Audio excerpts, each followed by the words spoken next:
As followers of Jesus in the midst of another polarizing election season, we don't have the choice to walk away from our responsibility to change broken policies that are breaking our neighbors, or to end relationships with our family and friends who might think differently than we do.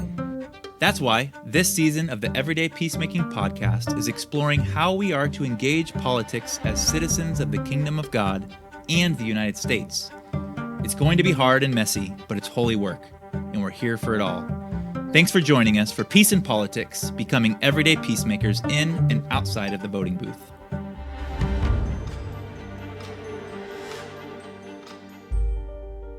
Hey, okay, John. Akita. Hello. Hey, how are you? Listen to that voice. You have I healed. know.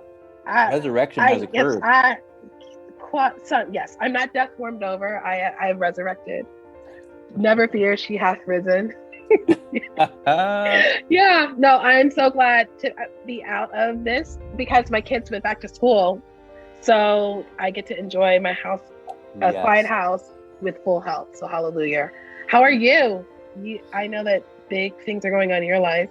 Big things are happening. Yeah, kids went back to school this week too, which was great. It just meant that we had more space in our house to move everything. So we're moving down the street, but in a place we're really excited about in our same neighborhood and community. But life is not peaceful at the moment. We're talking about peace. I'm not really exactly sure what that means on a personal level, but it's necessary. Come on. It feels good and right.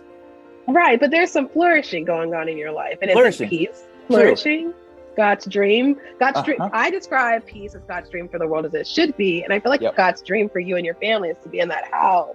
Yep. That you guys are going to be able to build community. Man, that's a helpful reframe, Oshita. I needed that today. I'm going to take that home as I go pick up the washer dryer.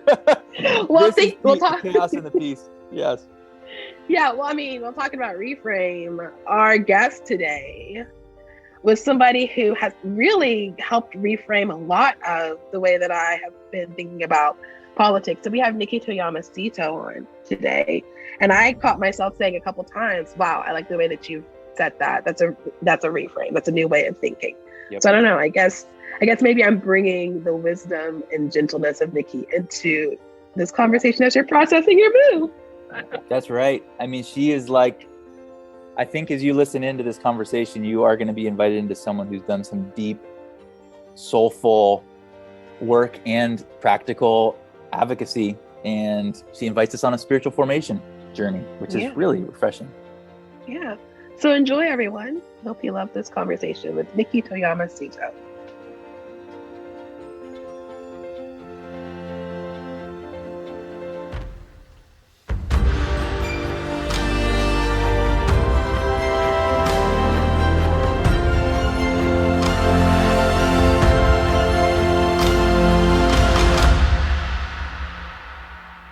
All right, well, welcome to our conversation today. Oh, I am so excited because we have Nikki Toyama-Szeto with us to continue our ongoing conversation on our call to be peacemakers this midterm election season.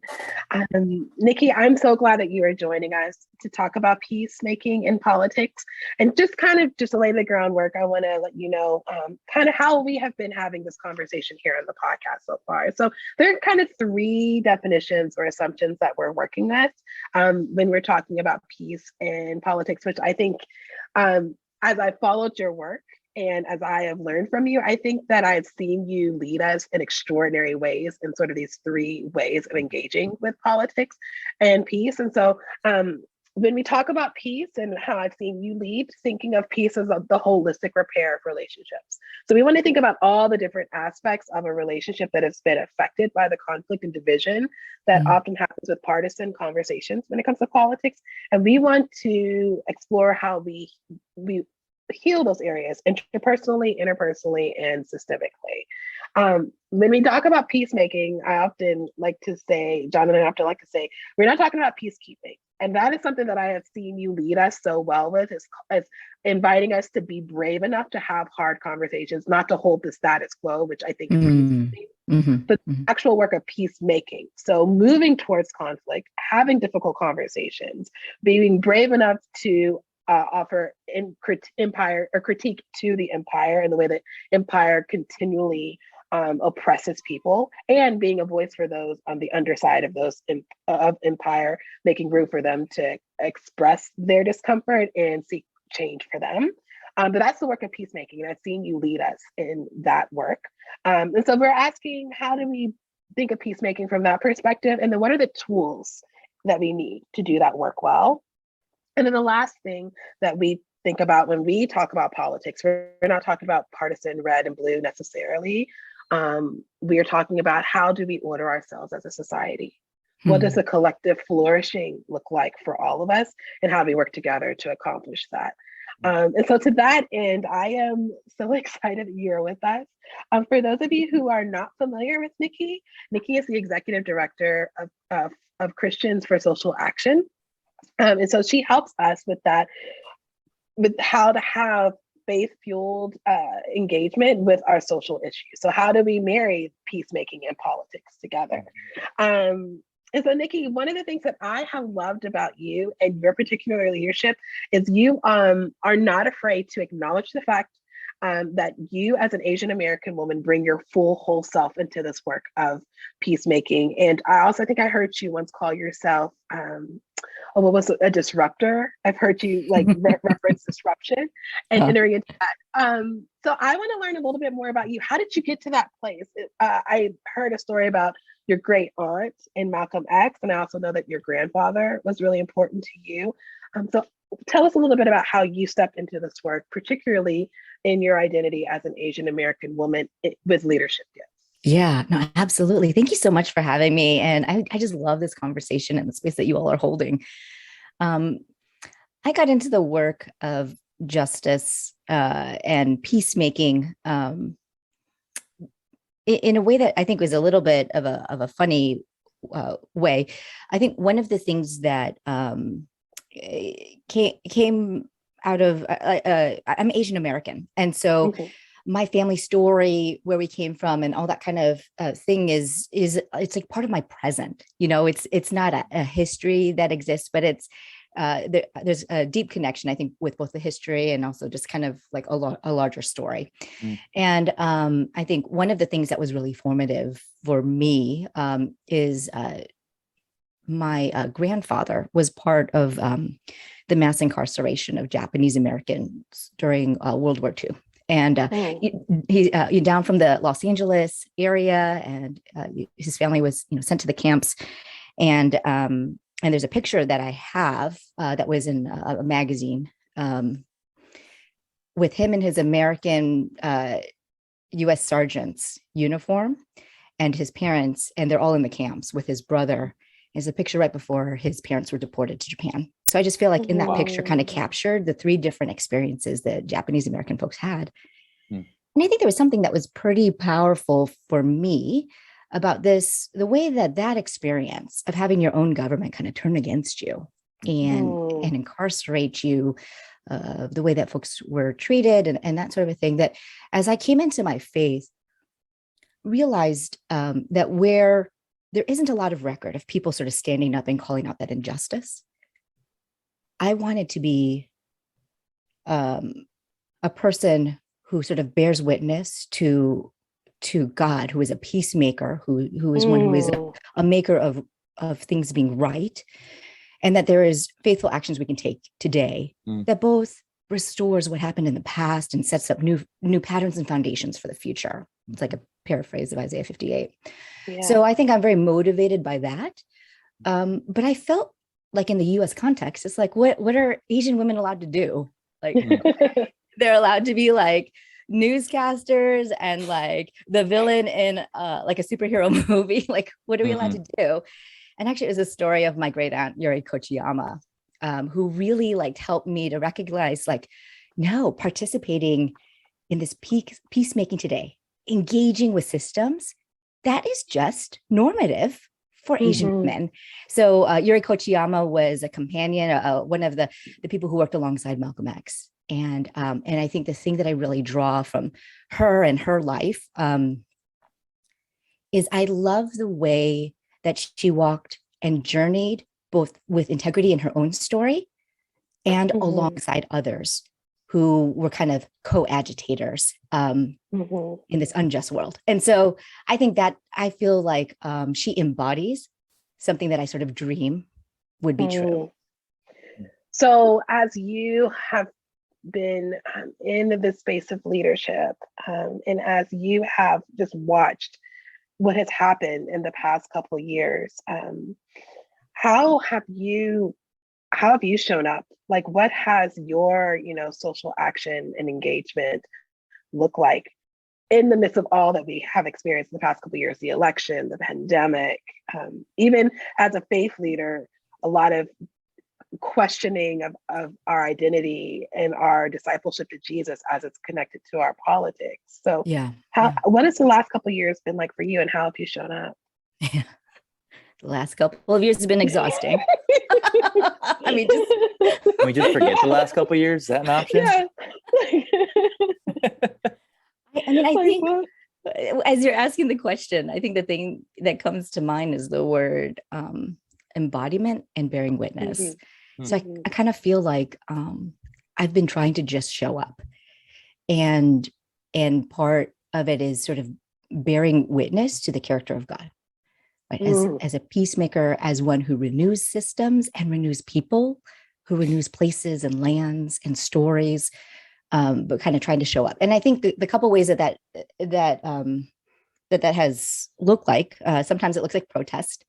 And sometimes it's just showing up in a place and sort of standing like, particularly with like a separation of children from their families at the border when that was happening. Or, I think as the country has gone through a wider racial reckoning, I think some of these stories are not unfamiliar and have a long history, but I think a broader community is more aware of some of this.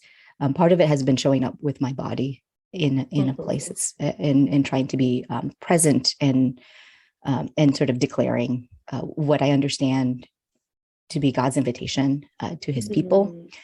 And I think the other thing too is, so I feel like protesting and marching, when I walk around, I feel like those steps are like an act of intercession. It's like, praying God, come. And then I appreciated there was a politician who was also a pastor who had said, every vote is a prayer. It's, right. It's a way of sending up to God a wish for the future.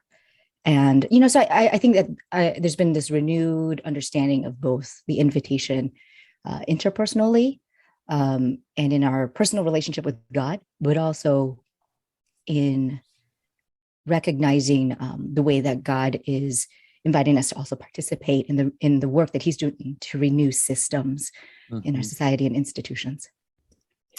Oh, every vote is a prayer. That is good. That's such a beautiful way of reframing what our call to peacemaking in this moment could be: renewal and prayer. Yeah. Thank you for that. Yeah.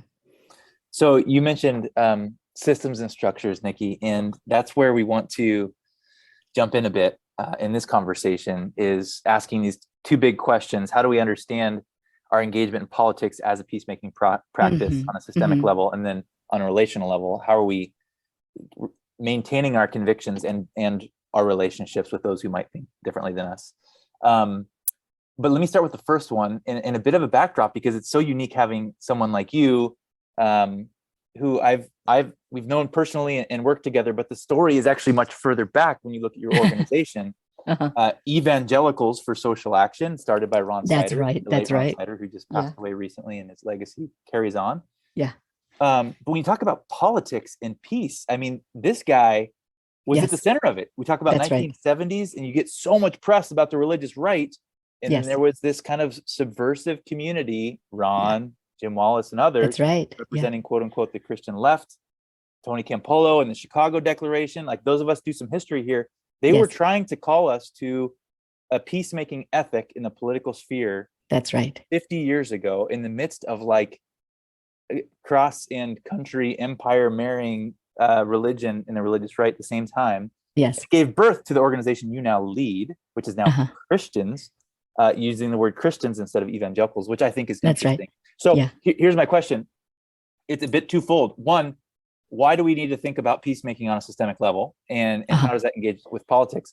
And then the evangelical thing, if you touch on that, like maybe evangelicalism became so synonymous with a busted form of political engagement that you needed to shift it to Christians for social action. I don't know. Would you invite us, give us some nuance on that, and then how that informs how we're supposed to show up in a systemic way this midterm season? Yeah, absolutely. Absolutely. I think the thing that's interesting about Ron Zider, right? He's a Mennonite farmer, and Mennonites are often associated with peacemaking in a way that's a little separate from the engagement with institutions and politics, quote unquote, right? Yep. But I think one of the things that, although it's kind of you to credit these folks for some of what they were trying to agitate and stir up, right, in the Christian imagination way back 50 years ago, they are deeply indebted. And in reality, I think of it more as they were trying to help the American church understand the insights that are coming from the Latin American church, from the Rene Padillas and the Samuel Escobars, who had a very strong sense of Christian faithfulness and how that engages with the very formal political structures, right? And so I think part of what they were doing is being good students of what God was doing around the world and recognizing the American church needs to understand some of these key insights that are coming in. And so you get things like the Chicago Declaration for Evangelical Social Concern, which was, and then that was sort of this declaration that we're going to be anti-militaristic. We're going to fight poverty. We're going to be for the promotion of women and the fighting of racism, which I'm surprised at how evergreen those commitments still are today. I feel like they're sort of prophetic in a way. Yeah. And then the people who wrote that declaration, they said, we're going to gather regularly to live out these commitments. And that group of people who gathered, that became Evangelicals for Social Action a couple years later, who then in 2020, we changed our name to Christians for Social Action. And the shift from evangelical to Christian has kind of two different touch points for it. The first was, it was very interesting to notice that newspapers moved evangelicals from their religious beat to their political beat, meaning the reporters who cover religion used to be the ones who would cover evangelicals. And then there was a little bit of a shift that it was actually the political reporters who would cover. And I think that sort of mirrors a bit of how it was commonly understood. And so our shift in the name was really an act of hospitality. We recognized there were a lot of folks who wanted to engage their faith with the societal issues. They wanted to be peacemakers in the places where they were. And they didn't see themselves, or they weren't calling themselves, and so there were so many traditions, particularly from the communities of color, that we really need to learn from. And so that's why the shift to Christians for Social Action was, I think people think of it as a theological shift. We're still the same people believing the same things, but it really was an act of hospitality. That's good. So. Oh my gosh, I love that, because I don't know about you, but I felt like we are so bracing and ready for conflict and ready for aggression around this conversation. And what I have appreciated so much about the way that you're talking about this is the language that you're bringing is very invitational. It's very hopeful language. And so even thinking of like the shift in the name of the organization from evangelical, which can feel gatekeepy for some, but Christian, which opens it up. It's an act of hospitality.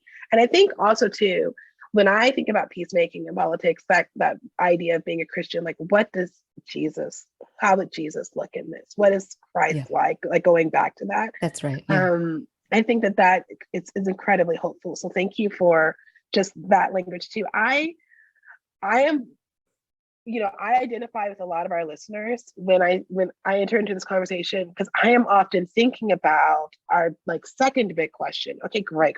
I want to be a peacemaker. I self-identify as a peacemaker. I have, studied peacemaking for so many years. I don't know how to do this in a practical way with my friends and family who think differently than me. Or maybe I do know, but I don't feel confident. Like I don't have the right skill set, or even maybe even the right posture going into it.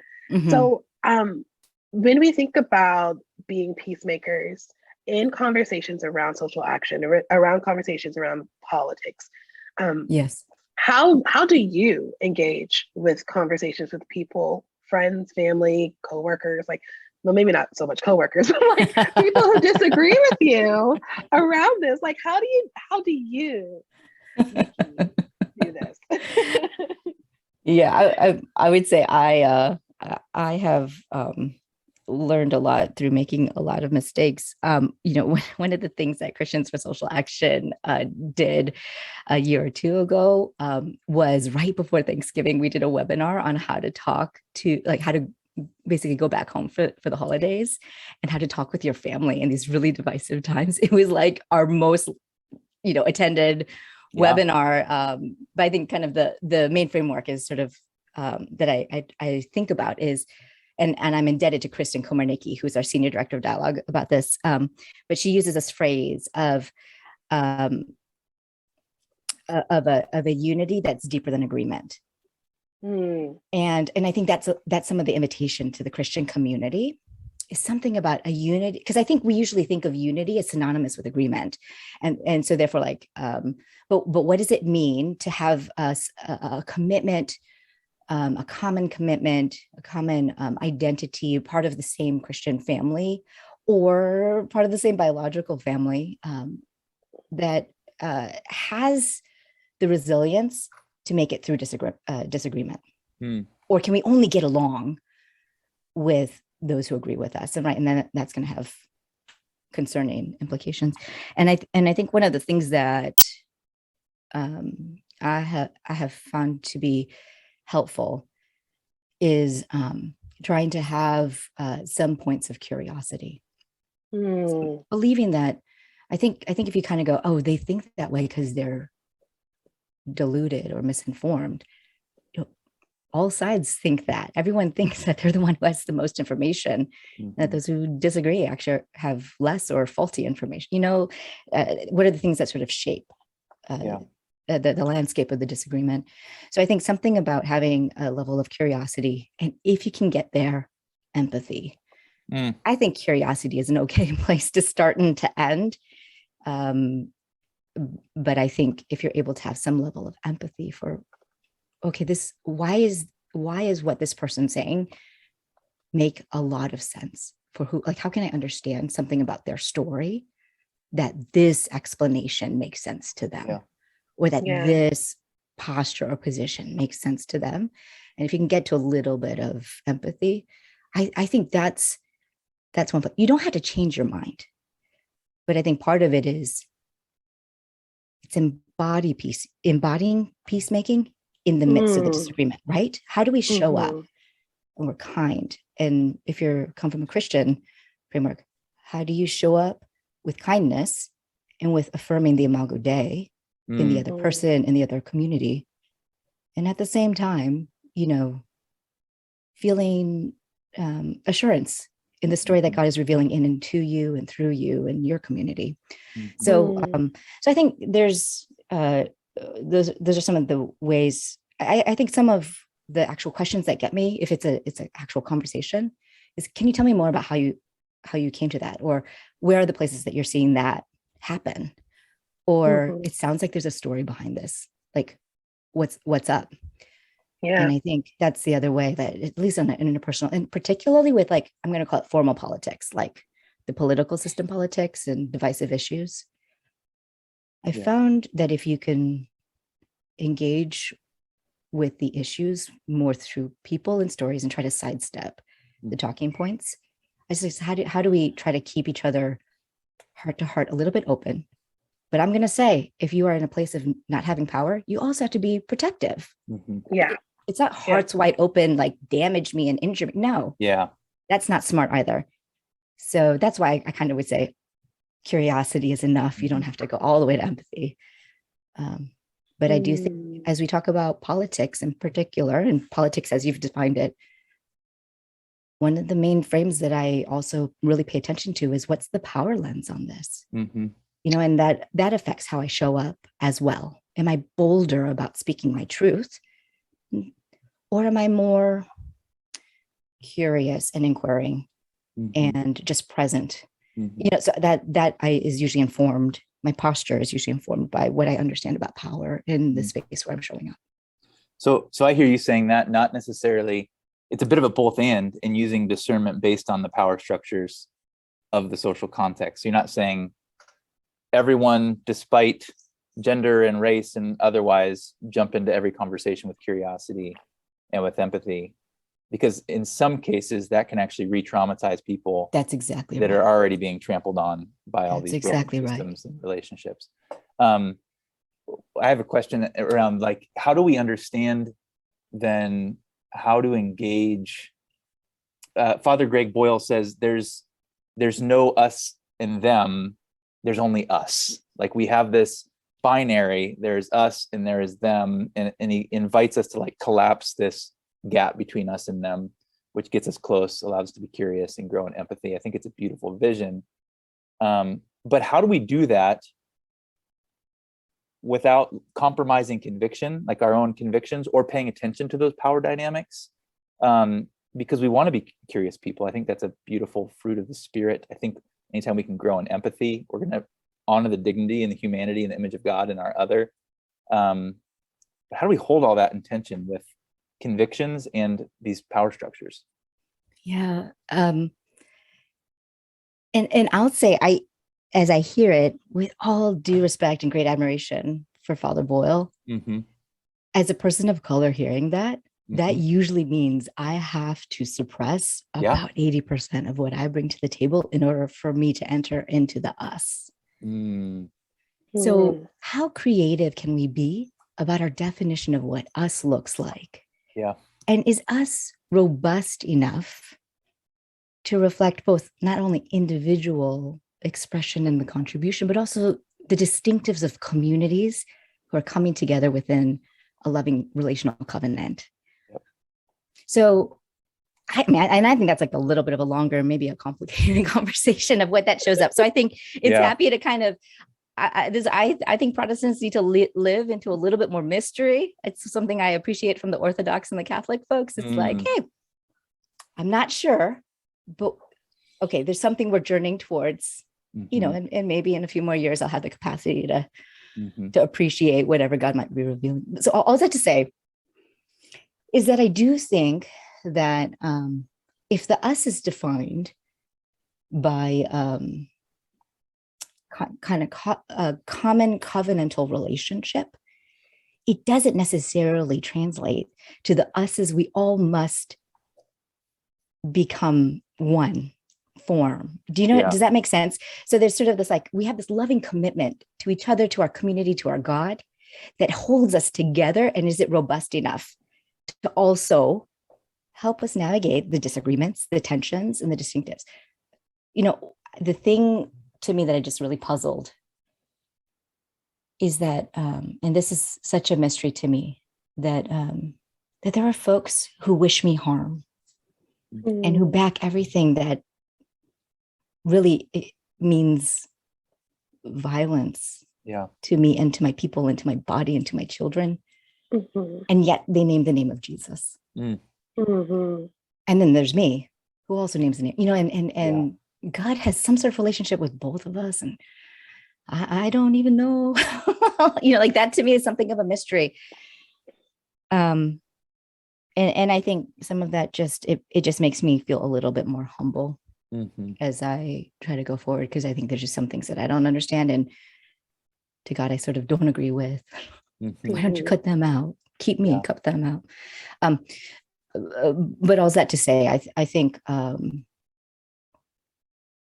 there's something about affirming I don't like you, but I'm going to hang with you. And I think it's about having compassion and appropriate boundaries, and that's a little bit tricky. So I think that's the thing that is the work of spiritual formation in friendship with Jesus and all that. So what I'm hearing you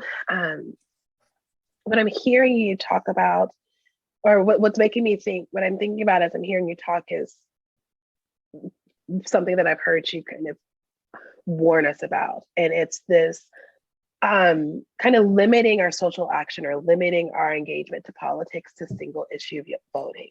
And I think that when I encounter people who will who will vote for something, even though it would cause harm to my body, to those that I love, or even overturn things that have given people that look like me liberation, I often find that they hold a policy or a posture to their voting life that is very single issue. Well, I'm a Christian, so I vote for this. That's right. And you have cautioned us, I've been so appreciative of that caution towards the problem that comes with single issue voting. Can you share a little bit about why that's problematic to you? Because the reason why I think that's important is that when we are single issue voters, we're not voting as holistic faith, people with a holistic faith rooted in Christ, open to that mystery and that usness. Yes. It's very myopic. So share a little bit more about that problem. Yeah, I think when folks start like, oh yeah, blah, blah, blah, oh, it's too complicated. I'm a single issue voter. That one of the things that it does, it just makes me curious, or it prompts the question, how much does the current formal political system actually reinforce your place, protect your power, and work for you such that you have the luxury of saying, I'm going to let this one issue determine all of that, right? Because this is all really, really complex. And so I think, is there a privilege that is revealed by the luxury of being a single issue voter? Because everything else is kind of covered, protected, and aligned. Yeah. So I think that's one of the questions. And exactly to your point, that it doesn't engage with the complexity. And that's where I feel like, as a Christian who is trying to be a friend of God here in this place, I recognize that I am part of a larger community who has a lot of very diverse experiences and a lot of very different perspectives on politics, the role of government, all these kinds of things. So what does it mean for me to be friend and sibling to others who are in my family of God? And what does it mean for me to journey with their story, to hold their story, and let that reflect as I think about how I'm going to steward my power, my choice, and my vote? And I think it's very muddy and it's very complicated. And that's the work, though, in the practice of discernment, of spiritual discernment. Is so I think it's looking at the complexity and sort of saying, God, is there something in this that you are making wiggle for me? Is there a particular intercession or prayer? And right, and then I'm going to vote for that as my act of intercession. Lord Jesus, come closer to this community in this way. Right, that's what a vote might be. So I think that that's where, instead of letting the complexity lead to paralysis, what does it mean to sort of say, hey, God, I can't hold all these things, but you do. So what is my Jerusalem, my Judea, and my Samaria? What is the place where I am already a part of that you would have me advocate for? What is the place that is adjacent to where I am a part of? I may not be a part, and then what is this thing that maybe doesn't touch me directly, but it touches somebody who is made in the image of God, that God loves dearly? And how can I be a part? So I kind of, when things get too complicated, I sort of think Jerusalem, Judea, and Samaria, and I let that, and then I trust God to hold the other things. But it's sort of a way of acknowledging the complexity and not only voting my interest, but trying to vote in a way that sort of says, oh, I believe this to be true about the character of God for all people. As I hear you talk about this, it feels very much like engaging politics in this way beyond single issue is very much of a path of spiritual formation. Or that's exactly right. I mean, that's right. You're talking about it in a way that's out of, I think, a lot of the categories we have in the United States for engaging politics. And I want to go back to what you mentioned earlier. And I think it was really important for all of us in our audience to hear that people like Sider and Wallace and Campolo were learning from people like Rene Padilla and Samuel Escobar, Latin Americans, who were saying, whoa. The whole way you're engaging the nation state and the empire is off. Like, you have to have an integral mission, all of life, That's right. is part of God's mission of restoration. That includes how you relate to each other and how you relate to your systems. And so they were like this prophetic voice provoking the heck out of people like Billy Graham and others to say, you're doing it wrong. Making people uncomfortable. Yeah. And then those guys, like the Siders, started to learn from them and bring it up. That's such good history. But I think it also applies to right now. Yes. Is it helps us get out of this binary of like, okay, now I'm going to put my politics hat on and make sure I grab my issue and go to bat for it.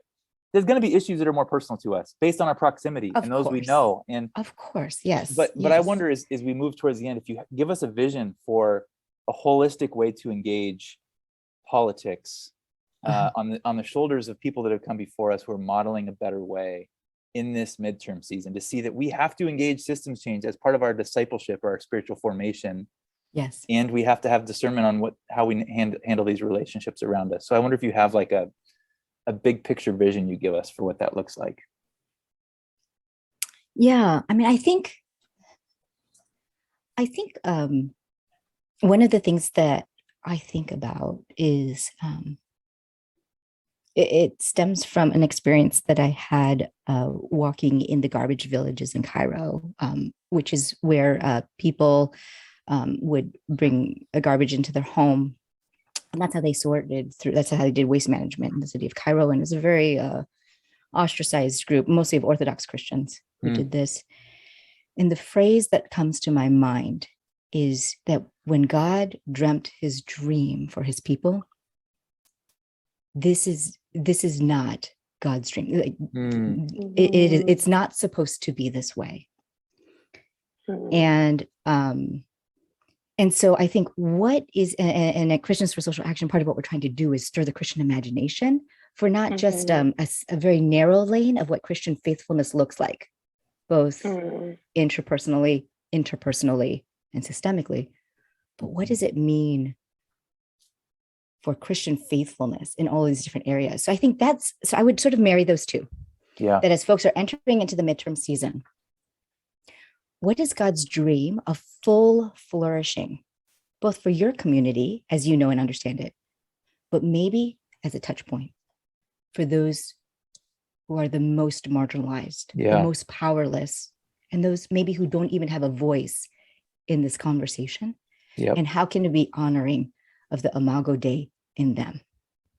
Right. So it's go in and own your own story and let your story be the doorway to help you have empathy and compassion for those who maybe have no way to vote, to participate, and yet their lives are maybe most closely affected by these things.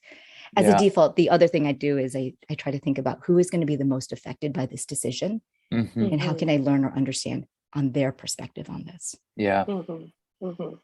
So what I'm hearing you describe is a remedy to a problem that you introduced at earlier in our conversation of the power balance and the power imbalance, actually, in just bringing everybody to a conversation. So yes, let's have a conversation, but not necessarily the end goal of the conversation is that we all agree with each other and we will all walk out of this room with the way that we're going to vote.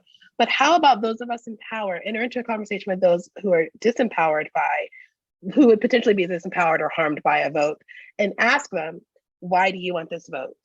And how would your life flourish because of this vote, either way, flourish or not, either way, to help me understand so that can inform the way that I use my vote as a prayer on behalf of you for your shalom. So I think that you just gave us a framework for, conversation is an important space for us to practice peacemaking, but the kind of conversation that we're having is not the conversation of, again, let's all figure out how we're going to vote. Let's all let's all come to a consensus, whether or not that consensus may cause some harm to others. But how do we almost have a cruciform posture when we enter into these conversations? Be self-sacrificial.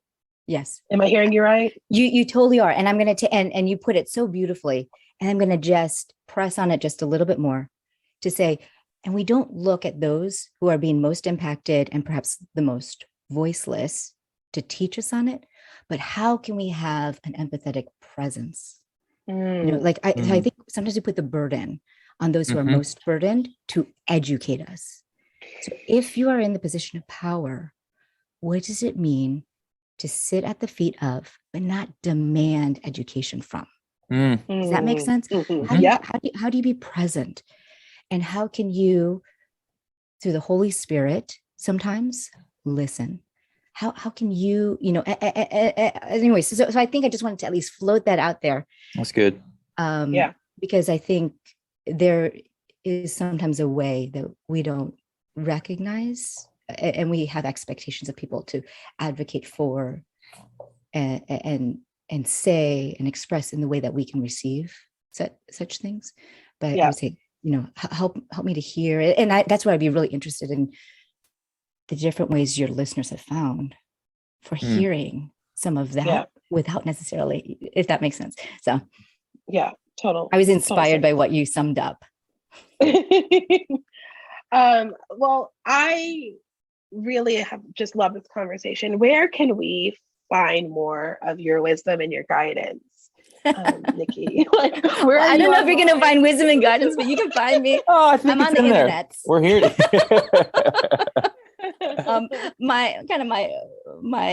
My home base is christiansforsocialaction.org, and then you can follow me on Twitter, then Toyama-Szeto, and sort of bopping around in different places. But hopefully you'll find me here with you all again. This was so fun for me. Indeed. Thank you. Yes, thank you. So go ahead, Nashida. No, go ahead. We're just asking each guest. Sounds like a simple question, but sometimes it's hard. Where are you finding hope right now as we embark on another election season and all the other things? What's bringing you hope? What's bringing me hope is actually watching baseball. Yes. I'd say that too, but the Giants are sucking right now. The Nats are my corner team, and we've sold it's just terrible. Yeah, that's a tough team right now. So I think, and I say that with some trepidation because I can't drop stats and I don't know certain things, but there's certain players that, just things happen. And I think one of the things I appreciate about baseball is it is so unpredictable, and just things that are not statistically supposed to happen, they happen. I'm also a Cubs fan, and we won a World Series once in 100. That's not supposed to happen. Yeah, it's not supposed. and the Nats made a run when it was, they had a terrible summer season.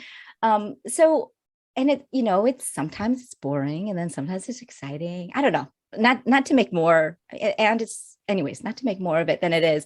But when you ask the question, if I was just being real honest, I'm finding hope at the side of a baseball field, because I think there is something about loving the way that folks play and unpredictability and the being very present for something that is sometimes slow and sometimes interesting.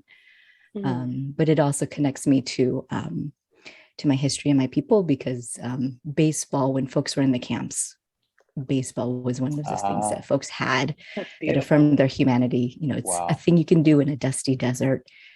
And so kind of the Japanese American baseball story and the Japanese baseball story through like a Shohei Ohtani or something like that. Those are little things that give me a glimpse of Jesus, the impossible can be possible sometimes in our lifetime. Wow.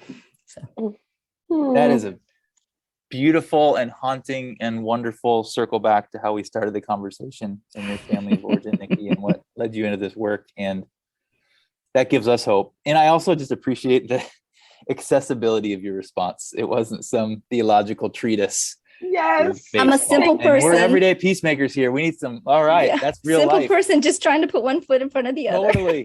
Yes. We all are, if we're honest. So thanks for being with us, Nikki. This has been a huge gift to all of us listening in. Great. Thanks for having me. Of course. Bye.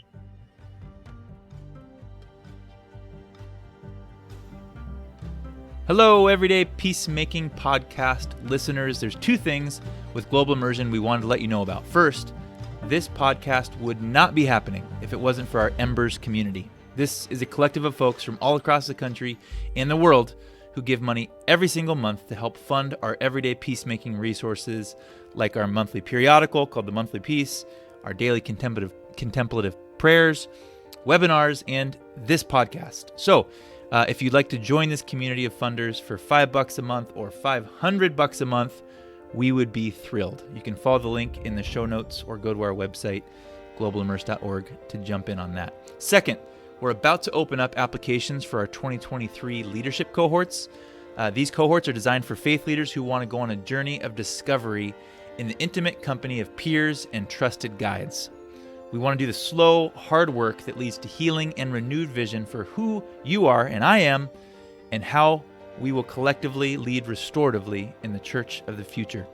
These cohorts include in-person retreats, online learning, coaching, and immersive experiences. One, the Journey of Hope cohort culminates in a trip to Northern Ireland to learn from other peacemakers in that global context, and the other, Journey Home, culminates with a pilgrimage on the Camino de Santiago, where we seek to confront the conflict within ourselves that inhibit our ability to lead towards equity and justice and peace.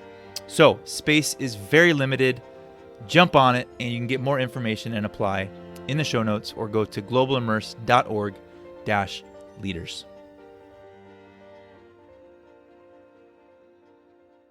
Nikki's pretty awesome, huh?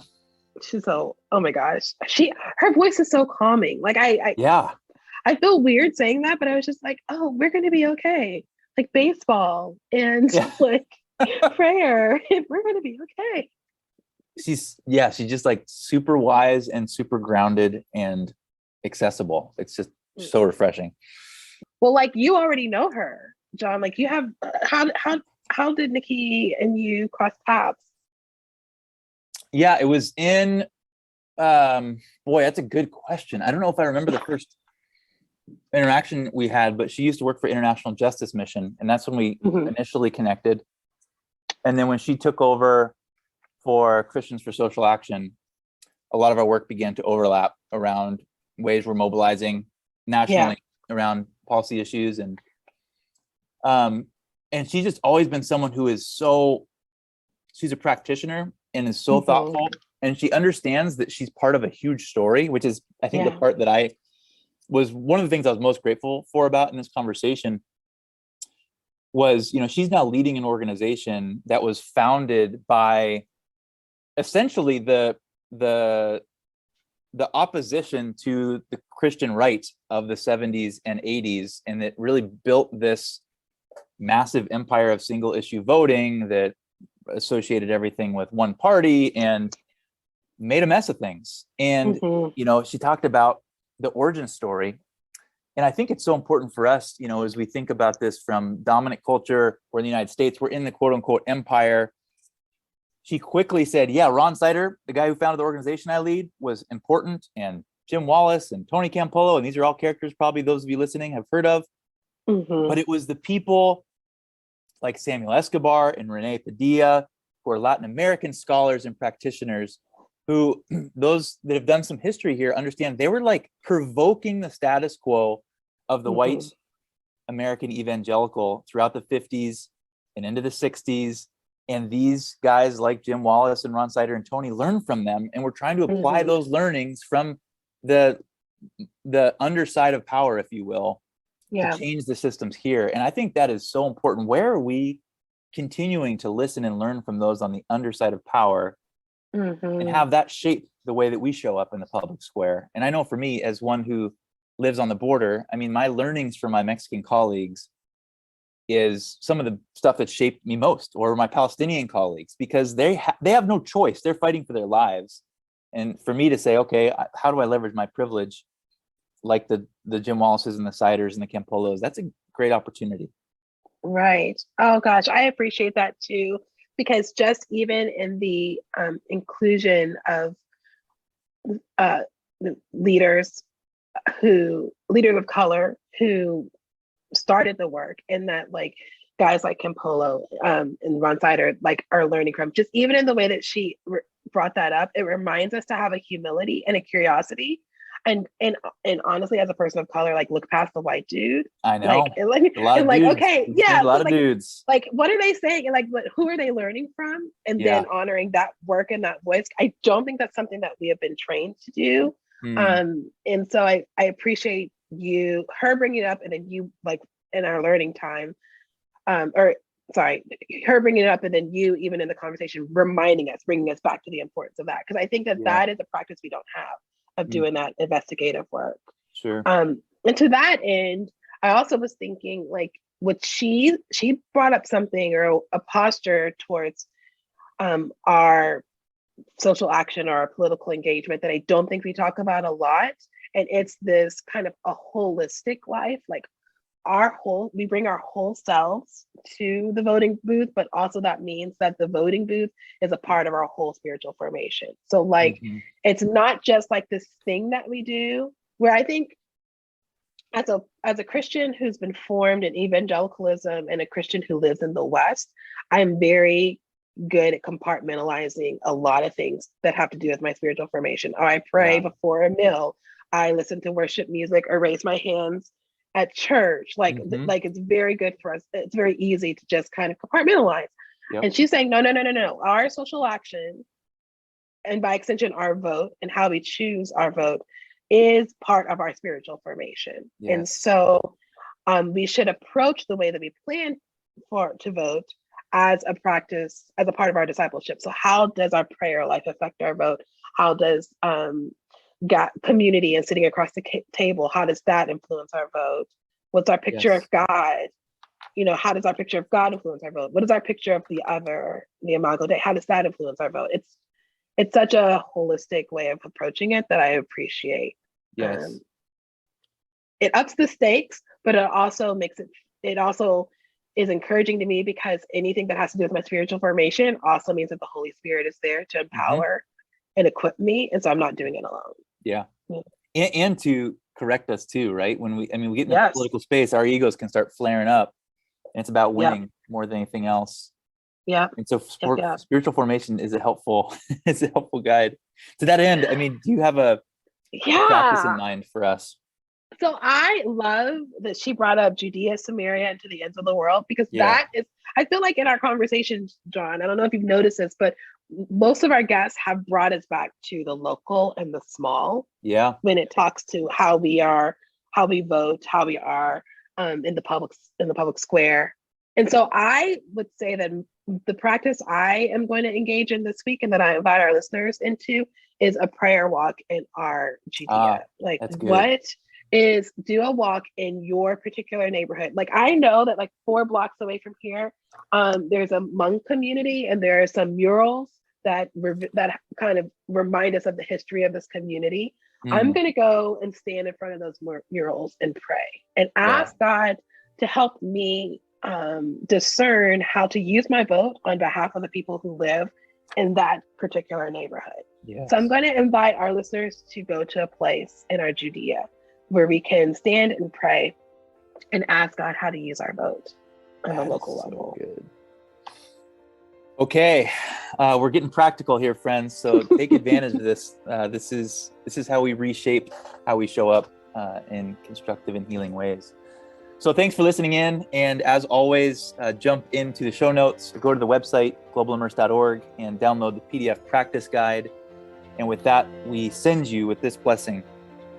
May we stand on the shoulders of those who have gone before us and enter the ballot box, understanding that every vote is a prayer. Thanks for being with us.